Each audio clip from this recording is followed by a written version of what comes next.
Hi, this is Greg. I was gonna quick go through a breakdown this time instead of trying to upload every individual file. Looks like either I didn't know it or TradingView changed some things where I can do an entire screen capture instead of just or like I can do multiple tabs and multiple screens and do a video instead of uploading one published like chart at a time, which will save me a bunch of time publishing them all. So let's give it a try. Sorry, the light's a little awkward in here. I'm doing a little bit of a new setup. My background isn't the best, but we'll get through it, right? So I'm going to start here with the SPY. I generally always talk about the SPY. It's really the proxy to all the markets that I follow. Um, that being said, yeah, there's argument that some do different things at different times, but and a lot of people like to follow the ES because of the hours it runs, and they trade that as well, which is the futures. Some people like to trade the S&P 500 or SPIX cash stuff. I like SPY. I can do AH with it and pre-market, AH being after hours. So anyway, I've been keeping an eye. I'm looking to buy long. I want to buy a deep dip. I'm expecting a drop, a significant drop here yet.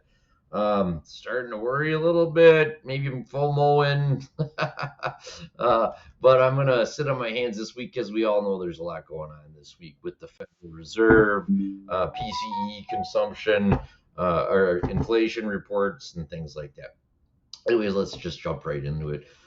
So part of my morning routine is I look at the monthly.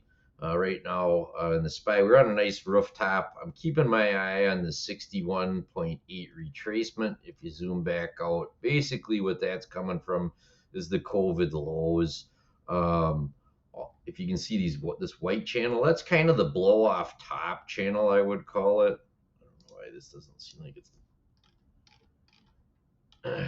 doesn't seem like it's scaling very well. Sorry about that. Again, this is a little bit of a test too. So I do see the RSI and the MACD. It looks like I don't know. Maybe it's starting to curl here. Maybe inflation's coming down. I don't know. We got a bunch of inflation data, like I said, coming out this week on Thursday, I think. Wednesday will be the FOMC announcement with Jerome Powell announcing a likely 25 basis point rate hike. Anyway, this is a quick one I look at and I usually drop out of. I like to flip over to the SPY weekly. Then you can see on this one, it's been riding we had a blow off top. It's a little easier to see.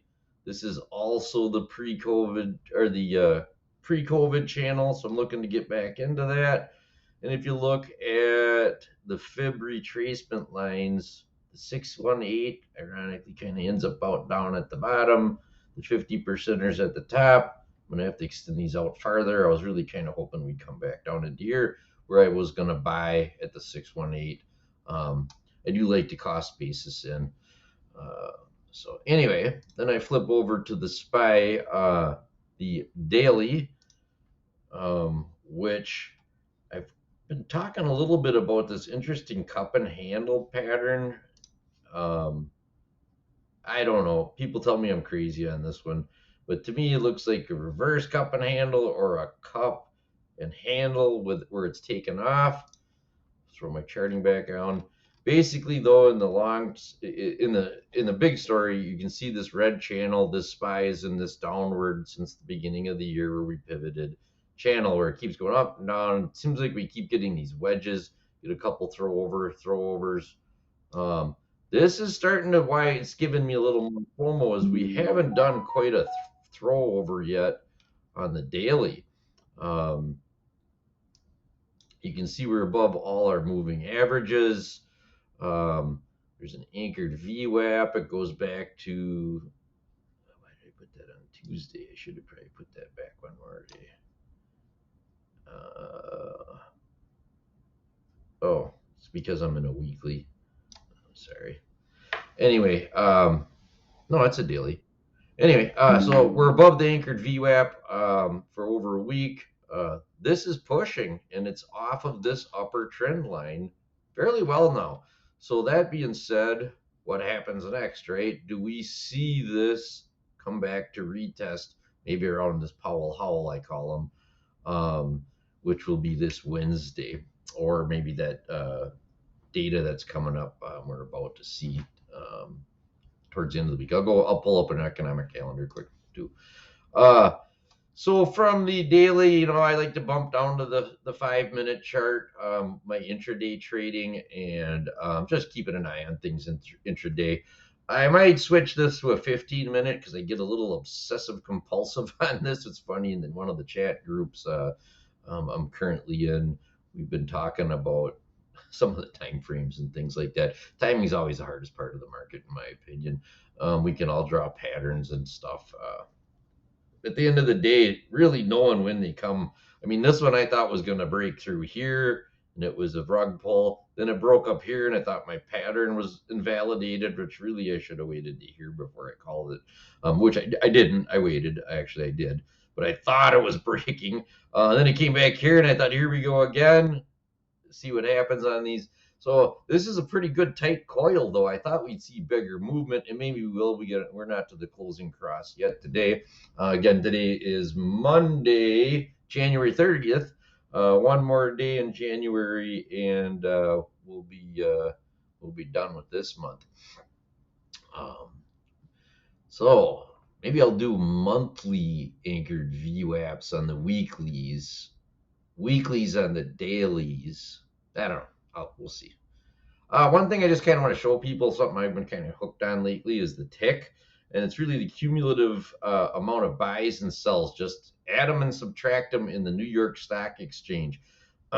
Usually when you see them going over 1,000, I set my alerts up there, or under 1,000. These are buy programs and these are sell programs. I tend to believe those are institutional, and I also tend to believe they generally happen about when the SPY specifically hits a certain trend. You'll start seeing them. Today isn't a great day to show an example here. We only alerted once. So my guess is somebody right about here. As you can see, we got a bunch of buys, and look at this big green candle on the SIC. Or on the SIC. We call them SICs for selling ticks, BICs for buying ticks, just for nicknames. But you can kind of see some of that. And I do think I have a video out on where I talk a lot more deeply in there. I'll take a look at the sector tracker. Sometimes this thing cramps out when I reload it, so bear with me. Obviously we're not doing great here today. Across the board, consumer staples is the only thing in the green. As far as the sectors, I started noticing, and this is where we call it the lipstick indicator, or the men's underwear indicator, recession indicators, right? When you start seeing things like cosmetics or candies, like the Hershey company here, starting to move up these lists, Kraft Heinz, a lot of XLP stuff going on in here. Consumer staples again, only thing green today, also is probably why they're up here. But I start thinking, well, that's where people see I can't afford the new car payment, but I can afford some candy bars, right? And so they consider that type of recession indicator. How accurate it is or not, I guess we're probably going to find out in a few months, probably by mid-year. I also take a look at in the morning and once after Europe closes during the day, which is lunchtime for Central here in Green Bay, Wisconsin. We're in Central time. So that's about lunchtime that these close. So I pop up the morning, I take a look how Asia closed. One thing to point out is I also do take a look back at the Kospi, which is not listed on there, because the Kospi tends to, I don't know, if you overlay the Kospi and the futures, well, you can just tell by looking at that, they tend to follow each other pretty close. So if you want to see what the overnight looked like, if you want to guess if you're gapping higher or lower, things like that, I like to look at the Kospi, and then that'll flip over to the DAX when the Kospi closes. And if you follow your futures, you'll see you can kind of follow that through the whole overnight sessions, right? Can't always trade it. Depends on what you're trading, I guess. Of course, right now we've got earnings going on. Here's our economic calendar. So we have, a lot of big things happening starting Wednesday. PMI, ISM, jolts, those things I always pay attention to. The FOMC announcement, I think that's pretty baked in the cake. We're going to get a 25 basis point. I hear some people saying we need a 50. I tend to agree, but I don't know, scare the markets down. But Powell isn't really known for liking to scare the markets either. So I think 25 is baked in the cake. The press conference, that's when things get dicey. He's not a great public speaker, in my opinion. So I think we're going to see some market movements on that. I think the whipsaw, I stay away from those now. I get stopped out no matter what because they whipsaw so bad. Some people are real good at trading that. They have a better gut feeling of how after the whipsaw, which way it's going to go. I'm not going to even make a guess in this video. Thursday, we have some more big stuff. Jobless claims, big. That's going to start telling us direction. We're going to keep an eye on unemployment, big time. And of course, the month over month inflation, which is the PCE, which I thought that was this week. PMI, ISM, employment situation. So those are all big. Anyway, so that's kind of how I break down that stuff. I also run through, this is I call it a command and control watch list. You saw my Kospi and DAX, so I'm looking at that in the morning. Emerging markets, keep an eye on. IWM, small caps, keep an eye on Dow Jones Trusts, kind of the canary in the coal mine. The diamond or the Dow, the SPY, we already talked about why I watch that. The Qs, the high beta stuff. The DJI, this is the true indexes, right? All the way through the S&P 500, the Russell small caps, Nasdaq, and then actual futures here of the same. Also take a look, always watching the spread. Got to turn the log off on that, or the curve. This does not look good. 10-year, 3-month inversion for this long is just way too long. The 10-2 is what people used to care more about. So I still like to look at it. I'm also not looking very healthy, just way too long. Both recession indicators. One thing we've been looking at a lot lately is the growth to value index. So we have, and there's several ways you can do this. SPY G over SPY V. This is one that another trader kind of turned me on to that I'm watching. You can see oddly growth, like we've noticed this January, all of a sudden took off, right? A lot of good, better than expected earnings reports, or at least good enough, I think. Or maybe people's just hopeful that it's good enough. I'm not sure, but we're putting in higher highs on this. So growth kind of retook value. Now I did watch a CNBC video of one of the bank's analysts. I can't remember which bank, but she was talking about she would still rotate into value and go long value actually as well. She said growth in and out only at best. They are not interested in going long. Buy and hold, she called it even. IEF LQD. Now this is a way to look at. Oh, I know. I can't actually. I gotta open a new chart for that one. The IEF LQD I have inverted. So I keep it on a different chart that I save. If I can find it, here we go, working chart. Sorry for the, usually I have that up, but I only have to look at it really once a day, and I probably don't even need to look at that. You can see when you invert the IEF to LQD ratio, and then overlay in green the S&P 500 or the SPX. In this case, I am using the XPX actually. They follow each other very nicely, and you can see financial conditions easing. That is not what the FOMC wants to see. They want to see the financial conditions actually deteriorate. So to bring in some of the other metrics, there are the two things you're looking at, which is inflation and unemployment. Obviously, we're actually in an unemployment bind because we don't have enough workers, and inflation's out of control high. So they're in this conundrum. because to fix one, you make the other one worse, and vice versa. So this soft landing they talk about is questionable at best, in my opinion. It's threading a needle. So we're just watching. At least that's all I'm going to do at this point. But anyway, I do take a look at that IEF LQD every morning and seeing if anything's going on. Looks like we got some big support and resistance here. Another one to look at is the NFCI. This one has a delay, so I think you're looking at Friday 20. So that's that didn't help. It's at least a week. Some of these report weekly, some monthly, and I don't know why this one isn't magnet. It seems like once I hit publish, some of these tools aren't working or they aren't catching up. Anyway, you can see the financial conditions are easing regardless. And so we need those to get up and really get above zero again. And it's been a long, long time since that happened. May of 20.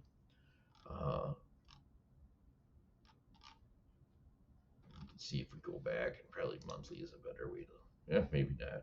Oh, my scaling went off. That was part of my problem. So regardless, I also take a look quickly at, Fed futures funds, 4 or 5. Yeah, I think that's going to go higher. Advanced decline ratio, got more advancers than decliners. Again, January's been kind of hot this month, right? Up 15% the NASDAQ, did I see? Something like that. Much more than I thought. Core inflation, this is one that switches you to monthly year over year. So that's coming down. A couple of analysts I'm following saying that's a fake out, a rug pull. This is also coming down. We did have a golden cross here. And this is the inflation also, but in the year over year. This is a month. Oh no, that's year over year. Core inflation. I'm sorry. So core inflation. Either way, they're going down, which is, interestingly what we want, but it's just not enough fast enough. All right, I'll look at the dollar quick. I do normally keep an eye on the dollar because that puts pressure on the SPY and all the other indexes. Put the calls, I won't get too far into those because I've heard they don't work anymore with the zero day to expiration, zero DDE option stuff. The VIX, I'm not even sure if that's working well anymore. I will say the patterns seem to be. Interestingly, we're kind of in this no man's land of patterns here. Obviously, today the VIX gapped up and is still moving higher, so we're back up over 21. These lines are lower gaps, and it's going to eventually fill.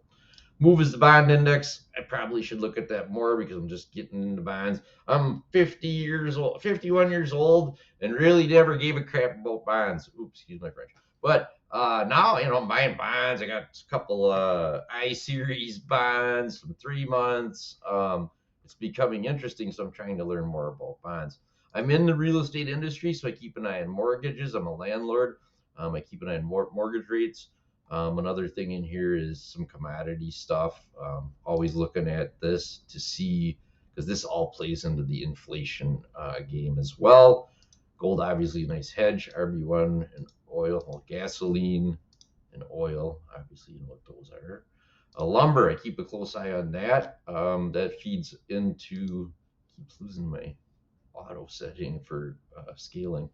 My lumber, I keep an eye on that. I mean, look at what it was at one point. $1,300. Then we made it all the way down to $368 for what linear board foot or whatever, that random length lumber, however they call it. So we're starting to see prices go up in building supplies again.